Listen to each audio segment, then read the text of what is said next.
Area 51 මේ area 51 කියන්නේ පිටසක්වලින් හා මිනිස් වර්ගයා එකට sannivedanaya කරන රහසිගත ස්ථානයක්.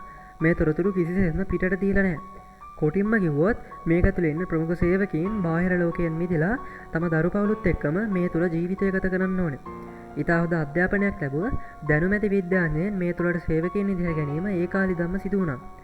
මේ විද්‍යාඥයන් තමන්ගේ මරණයට පෙර මේ තොරතුරු පිටට දෙන්න උත්සාහ කරලා තියෙනවා. ඉතින් මේ උත්සාහයන් වල ප්‍රතිඵල වශයෙන් තමා වීඩියෝ දර්ශන ගණනාවක් පිටත ලෝකෙට එන්නේ. ඒවා සමාජ මාධ්‍ය වලින් ශනිකව ඉවත් කරන්න ඇමරිකානු රජය පැකිලිලා නැහැ. මේක තුළ සිද්ධ වෙන කිසිම දෙයක් පවා ගොඩනැගිල්ලක්වත් අපිට බලා ගන්න හැකියාවක් නැහැ. එතකොට ඔයාලට ප්‍රශ්නයක් වෙයි Google Map එකෙන් බලන්නත් බැයිද කියලා. බෑ. ඒ ප්‍රදේශයේ Google Map එක තුලත් පෙන්වන්නේ නැහැ. කිසිම කෙනෙකුට අවසරයක් නැතුව නම් කිසිසේත්ම මේ තුලට යන්න බෑ. ආරක්ෂාව මොනතරම්ද කියනවා නම් පැය 24ම ආරක්ෂකයින් ලවා ප්‍රදේශය ආවරණය කරලායි තියෙන්නේ. සංවේදක වැනි උපකරණත් මේ ප්‍රදේශය පුරා සවි කරලා තියෙනවා. ගියොත් නම් නැවත පණ පිටින් එනවා කියන්නේ හීනයක්ම විතරයි. ලෝකයේ ඉස්සල්ලාම මේක තුළ චන්ද්‍රිකා ඡායාරූපය දකින්නේ රුසියානු චන්ද්‍රිකාව මේ ප්‍රදේශයේ කැමරා කාචයට හසු කරගත්ත නිසා. එතකොට බලා ගන්න ලැබෙන්නේ නිවාස ගුවන් යානාපත අහස් යානාංගන බොජුන්හල් මූර කුටි රේඩාර ඇන්ටනා වගේ දේවල්.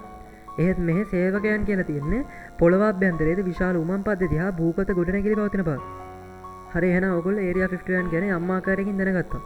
දැන් අපි බලන්න යන්නේ ඒරියා 51 අපෙන් වසන් කරන පිටසක්වලීන් ගැන අනාවරණය වෙච්ච දේවල්. ඇත්තටම කොහොමද පිටසක්වල මෙහෙට එනවා කියලා 100%ක්ම විශ්වාස කරන්නේ? ඇත්ත ඡායාරූපයක්වත් තියෙනවද අපිට මේවා බලන්න? ඔව් තියෙනවා. පිටසක්වල යානයක් පවා පෘථිවියට කඩා වැටෙනවා. ඒ 1947 ජූලි 3 වෙනිදා.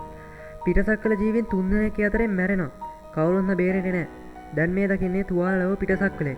ඔයාට පේනවා දකුණු පාදයේ විශාල තුවාලයක්. ඒ වගේම මේ සිරුරු අධ්‍යයනය කරපු අය කියන්නේ ඔවුන්ගේ අත්වල හා පාදවල ඇඟිලි 6කින් දැය ගන්න ලැබෙන බවත් හිස ප්‍රදේශයේ කාදපශේෂ්ඨතා මහත් බව. මේ පරිසර කලාපය තුල හඳුනානුගත් යානා එහෙ මෙහෙ ගමන් කරන බව බොහෝ දෙනෙක් දකිනවා. ඇත්තෙන්ම අපි කාටුන් වල දැකපු යානා වලට මේවා අතිශයින්ම සමානයි. මේ ඒරියා 51 තුල වැඩ කරපු සේවකයන් පාපොච්චාරණය කරපු කරුණු ගණනාවක් තියෙනවා. මේ තුල පිටසක්වලින් 18 දෙනෙක් ඇමරිකානු රජය වෙනුවෙන් සේවය කරනවා.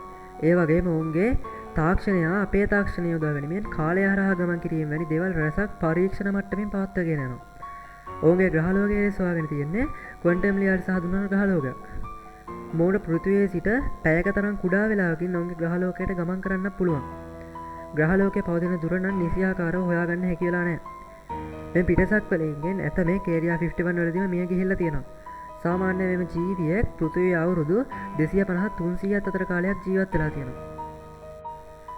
මෙහි සේවය කළ අයෙකු වන බොබ් ලසාර් කියන විදිහට මෙහි සේවය කරන කාලෙදී තමන්ව ගෙන යාමට වීදුරු වලින් ආවරණය වූ බස් භාවිතා කරලා තියෙනවා. ඔහුට මේ බාර දීලා තිබුණ කාර්යය තමයි සර්පිලාකාර හැඩති වස්තුවක් පරීක්ෂා කිරීම මගින් එහි තාක්ෂණය මොන වගේද යන්න සොයා බැලීම. ඔයා හිතන්නේ මෙයා මොනතරම් ලොකුයි කියලාද? ඔහු පවසන ආකාරයට ඒ තුල තට්ටු 3ක් තිබිලා තියෙනවා. කිසිම වයරයක්වත් ඒ හරහා ගිහිල්ලා තිබ්බේ නැහැ. වසර ගණනක් වැඩ කළත් ඔහු හොයාගෙන තියෙන්නේ ඉතා පොඩි කරුණු ප්‍රමාණයක් පමණයි. මේ වගේ යාන එකක් නෙමෙයි තවත් 8ක්ම මේ ප්‍රදේශය තුල තිබිලා තියෙනවා. ඉතින් හිතලා බලන්න මේ ගොඩනැගිල්ල තරම් විශාල යාන 9ක් හංගන් ඉන්නේ කොහොමද? බොබ් ලසාර් කියන විදිහට මේ යානය ප්‍රතිගුරුත්වයක් ඇති කිරීමකින් ඉහළට එසවිලා ගමන් කරන්න ඕන ස්ථානය ඉලක්ක කරලා අංශක 180ක් හරියට මේ දිශාවට හැරිලා නොපෙනෙන වේගයකින් ගමන් කරලා තියෙනවා. මේ තියෙන්නේ ඔහු ඇඳ යානාවක ආකෘතියක්. ඇමරිකාව මේ තාක්ෂණය ලෝකෙම අල්ලගන්න පාවිච්චි වුණොත් මොනවා වෙයිද? ඒත් අපිට අමතක කරන්න බැරි කාරණාවක් තමයි ලංකාව තුලත් පිටසක්වල ජීවී වාසස්ථාන පවතිනවා කියන එක. උදාහරණයක් තමයි දානිගල කන්ද. ඉතින් මේ වීඩියෝෙන් ඔයාලා ගොඩක් දේ දැනගන්න ඇති.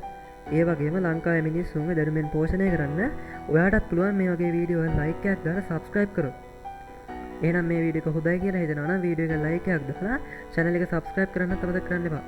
Thank you.